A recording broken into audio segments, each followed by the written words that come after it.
ఉమ్మడి ఆంధ్రప్రదేశ్ మాజీ సీఎం నాదెండ్ల భాస్కర్ రావు కన్నుమూశారు. కొంతకాలంగా అనారోగ్యంతో బాధపడుతున్న ఆయన హైదరాబాద్లోని ఓ ప్రైవేట్ హాస్పిటల్లో చికిత్స పొందుతూ తుది శ్వాస విడిచారు. 1935 జూన్ 23న గుంటూరులో జన్మించిన ఆయన ఉస్మానియా విశ్వవిద్యాలయం నుంచి గ్రాడ్యుయేట్ పట్టా పొందారు. 1978లో ఎమ్మెల్యేగా ఎన్నికయ్యారు. చెన్నారెడ్డి క్యాబినెట్లో మంత్రిగా పనిచేశారు. 1982లో తెలుగుదేశం పార్టీలో చేరారు. 1984లో ఉమ్మడి ఆంధ్రప్రదేశ్లో 31 రోజుల పాటు సీఎంగా పనిచేశారు. అతి తక్కువ రోజులు సీఎంగా పనిచేసిన వ్యక్తిగా రికార్డు సాధించారు. 2019లో బీజేపీలో చేరారు ఆయన.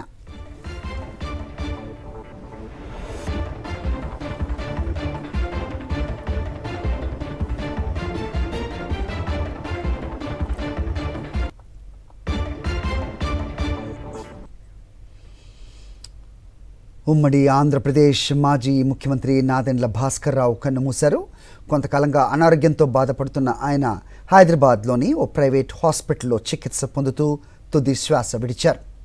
1935 జూన్ 23న గుంటూరులో జన్మించిన ఆయన ఉస్మానియా విశ్వవిద్యాలయం నుంచి గ్రాడ్యుయేట్ పట్టా పొందారు. 1978లో ఎమ్మెల్యేగా ఎన్నికయ్యారు. చెన్నారెడ్డి క్యాబినెట్లో మంత్రిగా కూడా పనిచేశారు. 1982లో తెలుగుదేశం పార్టీలో చేరారు. 1984లో ఉమ్మడి ఆంధ్రప్రదేశ్లో 31 రోజుల పాటు సీఎంగా పనిచేశారు. అతి తక్కువ రోజులు సీఎంగా పనిచేసిన వ్యక్తిగా రికార్డ్ సాధించారాయన. 2019లో బీజేపీలో చేరారు నాదెండ్ల భాస్కర్ రావు.